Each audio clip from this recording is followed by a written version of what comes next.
Hello guys, আসসালামু আলাইকুম। আশা করি সকলেই ভালো আছেন। আপনারা দেখতে পাচ্ছেন এলেঙ্গা বাস স্ট্যান্ডে এই লোকটি একটি বাচ্চা ঘোড়া নিয়ে আসছে। এই ঘোড়াটির দাম শুনে তো আমি পুরাই অবাক। আশা করি আপনিও অবাক হবেন। এই লোকটি এই ঘোড়াটা জামালপুর থেকে কিনে নিয়ে আসছে, যশোর নিয়ে যাবে। ঘোড়াটার নাকি খিদা লাগছে, তাই পাউরুটি খাওয়াচ্ছে। দেখেন ঘোড়াটা কত সুন্দর পাউরুটি খাচ্ছে। আমি এই প্রথমবার বাচ্চা ঘোড়া দেখলাম সামনে থেকে। বড় ঘোড়া অনেক দেখছি, কিন্তু বাচ্চা ঘোড়া দেখি নাই। বড় ঘোড়ার উপরে উঠছি অনেকবার। এই ঘোড়াটি দেখেও আমার উপরে উঠতে মন চাইতেছে, কিন্তু এই ঘোড়া কি আমার লোড নিতে পারবে?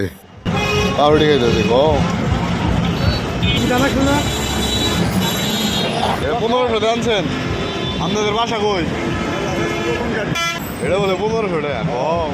এই ঘোড়াটির দাম নাকি 1500 টাকা। আমি তো শুনে পুরাই অবাক। এই বাজারে মাত্র 1500 টাকায় নাকি ঘোড়াও পাওয়া যায়। গরু ছাগলের দামের তুলনায় ঘোড়ার দাম অনেক কম। আমি এই প্রথমবার দাম শুনলাম, তো তাই মনে হচ্ছে আমার কাছে। আপনাদের জানা থাকলে অবশ্যই কমেন্ট করে জানাবেন। আসলে এই দাম 1500 টাকা নাকি লোকটি আমার সাথে মজা করলো? সকলেই ভালো থাকবেন, টাটা, বাই বাই।